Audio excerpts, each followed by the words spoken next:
Ambiance de fête à la cité des reines et des rois à Thiès à Lindoussi. Venus de Damé dans la commune d'Aniblekoro, Côte d'Ivoire, les membres de la danse traditionnelle Tobo voulaient s'imprégner de la forme achevée d'un espace de vie africain à travers une visite guidée dans cette cité.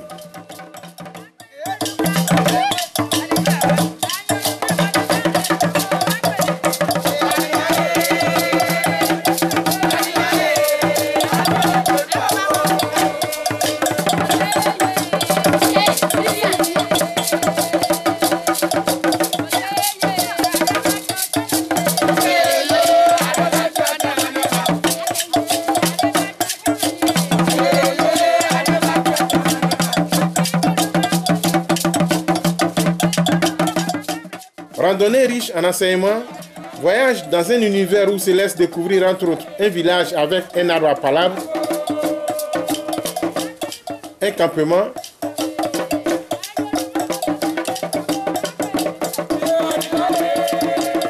un espace pour enfants, un musée des arts,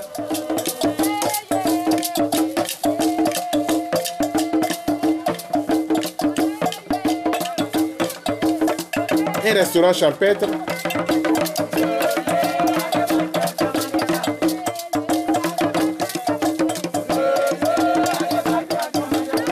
une salle de conférence et un site hôtelier sont au menu d'une excursion sur ces terres.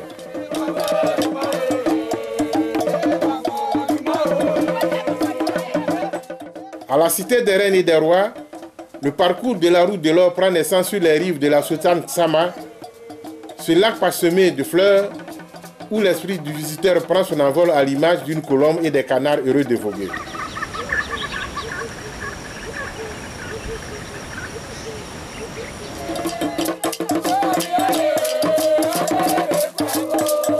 Bienvenue sur la route de l'or en compagnie de l'anthropologue culturel, le professeur Amoa Urbain. Ici nous sommes dans l'horticulture, la culture des fleurs. Mais nous entamons une marche d'1 à 2 km, c'est la route de l'or. La route de l'or parce que l'idée c'est que celui qui vient et qui vient chercher de la richesse, qu'en arrivant ici, dans ce canari, il formule ses vœux et qu'il dise ce dont il a besoin et puis on entame la route de l'or.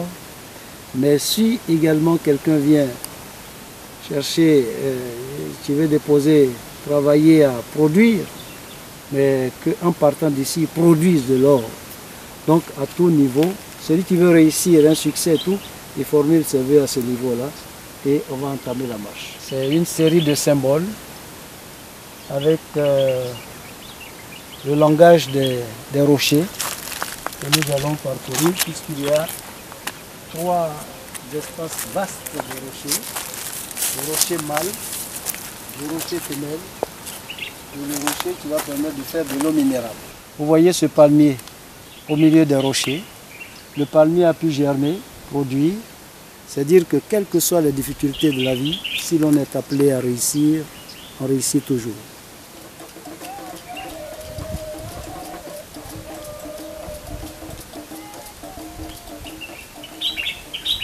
Il y a ce rocher, mais qui est observé de façon très attentive par un vieillard dont la tête se trouve à quelques mètres sur un rocher. Et à partir d'ici, sur les visages, sur les rochers, nous allons trouver des visages, nous allons trouver des formes d'animaux, d'oiseaux, de toutes sortes de reptiles, un peu de tout.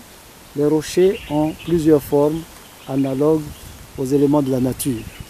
Et c'est le symbole de la terre que nous avons, le langage de la terre. Avant de passer de l'autre côté du ruisseau, celui qui veut formuler un vœu pour la femme, les femmes se lavent les pieds ou la tête à leur convenance 4 fois. Quand ce sont les hommes, c'est 3 fois. Ce qui permet d'aller vers cette symbolique. Là, vous avez ce rocher qui ressemble parfaitement à une tête, avec les 2 yeux qui regardent fixement le rocher que nous venons de voir et le palmier aussi.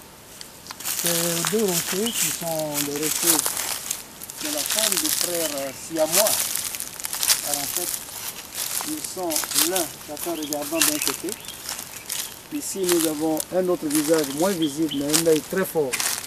L'œil gauche qui est très marqué sur ce rocher, alors que de l'autre côté, nous avons les 2 yeux, une barbe, et ici, la tête est penchée légèrement inclinée à droite.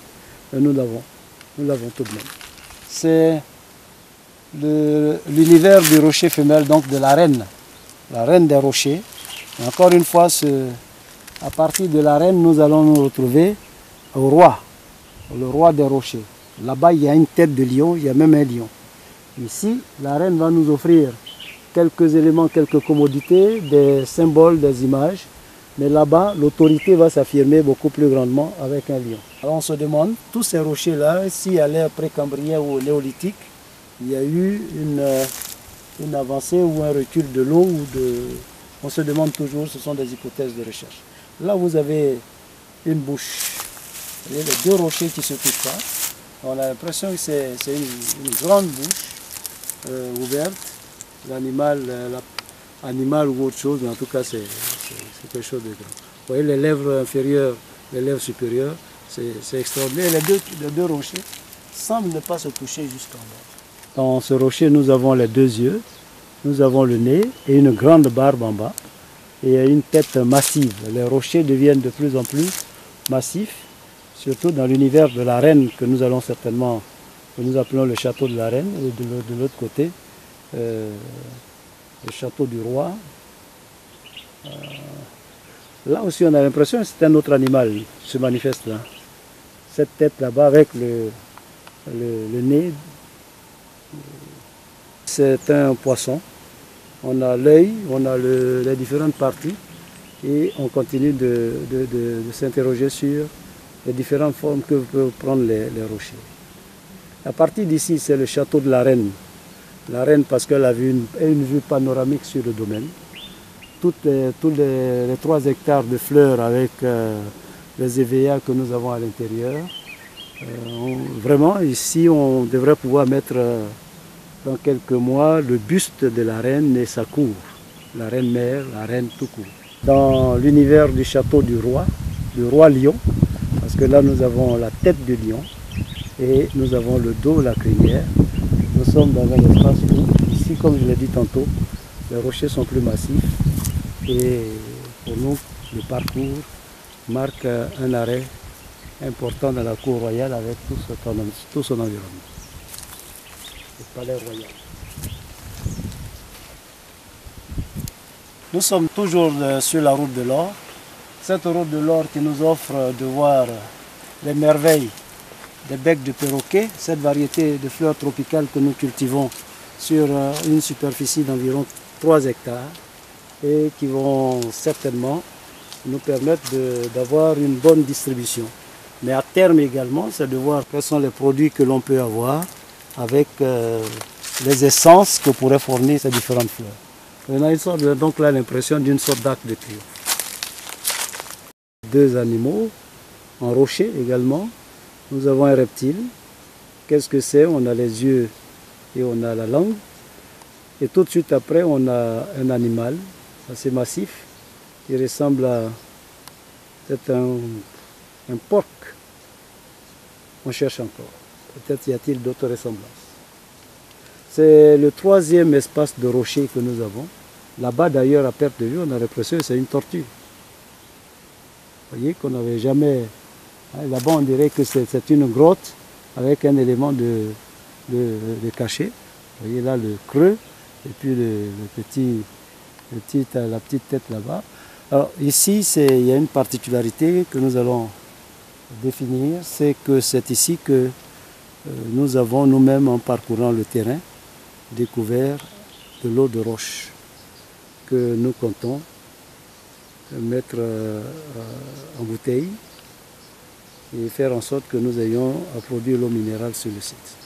Ici, c'est la source, une source d'eau vive, j'allais dire, parce que la découverte de l'eau de roche s'est faite au hasard de mes recherches sur le terrain. Et depuis qu'on a découvert cet espace, on se rend compte que l'eau ne tarit pas. On a fait venir des puisatiers qui nous ont permis d'entrer en profondeur, mais je crois que là, incessamment, nous allons faire en sorte qu'ils reviennent. Sur ces deux rochers qui sont là, en fait, je me suis assis un jour là-dessus. C'était fondu, je ne savais pas, j'ai failli me casser les pieds et les deux se sont écartés. Ça fait deux blocs différents. Et si on regarde bien, ça commence à prendre la forme d'un animal. À perte de vue, on a une sorte de sarcophage.